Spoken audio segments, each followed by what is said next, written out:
అందరికీ నమస్తే। భారతీయ జనతా పార్టీ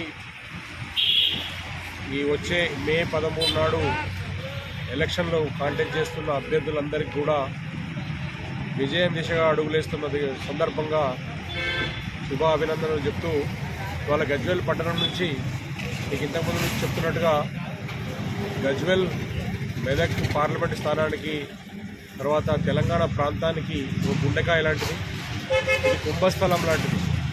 ఇక్కడ కొడితే మొత్తం స్టేట్ అంతా దదరిల్లాలనే నినాదం తర్వాత మెదక్ పార్లమెంట్ను గెలిపించుకొని మోదీ గారికి గిఫ్ట్గా ఇద్దాం, బహుమతిగా ఇద్దామనే నినాదం మొదటిసారి గజ్వేల్ నుంచి తీసుకున్నాం।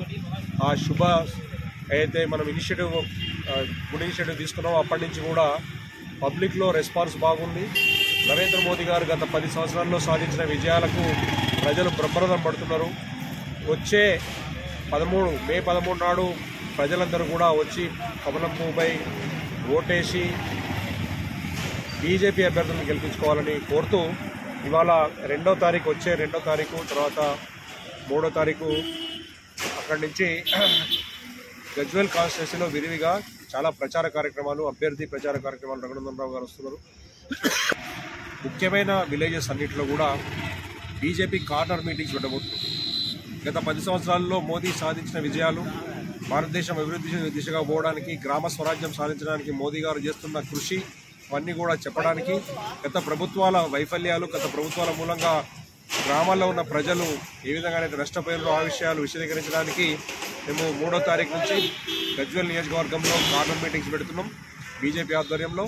వాటికి కూడా గ్రామాల ప్రజలందరూ తరలివచ్చి వాటిని విజయవంతం చేయాలని కోరుతున్నాం। అట్లనే రేపు 30వ తారీఖు ఆందోళన నియోజకవర్గం టేక్మాల్ వద్ద ఇది అల్లాదుర్గ్ వద్ద నరేంద్ర మోదీ గారి భారీ బహిరంగ సభ ఉంది। 2 లక్షల మంది జనాభాతో భారీ బహిరంగ సభ, నరేంద్ర మోదీ గారి బహిరంగ సభకు అందరూ కూడా ప్రజలందరూ తరలి వెళ్ళాలి।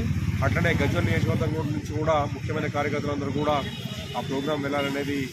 ఇప్పుడు నరేంద్ర మోదీ గారి నాయకత్వంలో భారతదేశం సాధిస్తున్న ప్రగతి, 3వసారి మోదీ గారు ప్రధానమంత్రి అయితే సాధించబోయే విజయాలు, తర్వాత ఆచరణకు సాధ్యం కాని అయితే హామీలతో ప్రభుత్వంలోకి వచ్చిన కాంగ్రెస్ ప్రభుత్వ వైఫల్యాలు, వీటన్నిటి కూడా మేము ప్రజల ముందు ఉంచబోతున్నాం।